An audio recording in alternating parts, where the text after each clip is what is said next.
Unë edhe kur nuk kam qenë prind, kam patur 3 elementë të rëndësishëm gjatë ushtrimit që të bëja dhe trajneri përveç se organizatorin, pasi si president federatës.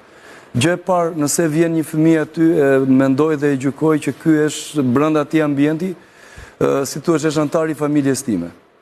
Edhe e dyta, kur ai ikën jashtë, mendoj që a do ketë sjelljen e duhur që është po antar i familjes time, dhe e treta, nëse ky fëmijë vjen dhe ka një çrregullim dhe unë si trajner e toleroj, ai e shton dozën e qoftë agresivitet, qoftë dhe sjelljes negative.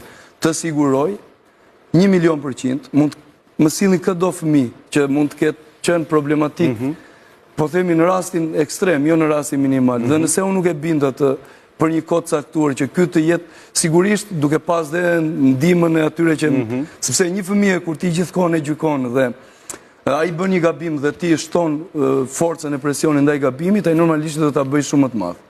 Atëherë edhe mësuesit, edhe të gjithë ne që jemi, ne duhet i gjejmë metodologjinë më të duhur, sepse ka fëmijë që jo të gjithë duan në një mënyrë apo tjetër.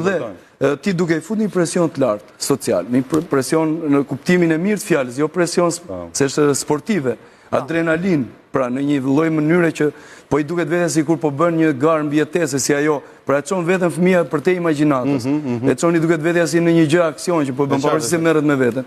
Dhe ai këtu e humbet komplet atë thelbin e padobishmërisë dhe në të njëjtën kohë duke krijuar një bindje me mua, ai mendon thotë presori apo shokët u sollën me mua sepse unë u bëj një punë shumë mirë. Dhe sigurisht dhe kur të vejnë shkollë do ketë një qasje tjetër. Dhe nëse gjithë të tjerët i evidentojnë më të mirën e mundshme nga e keqja më e madhe që mund të ketë. Dakord.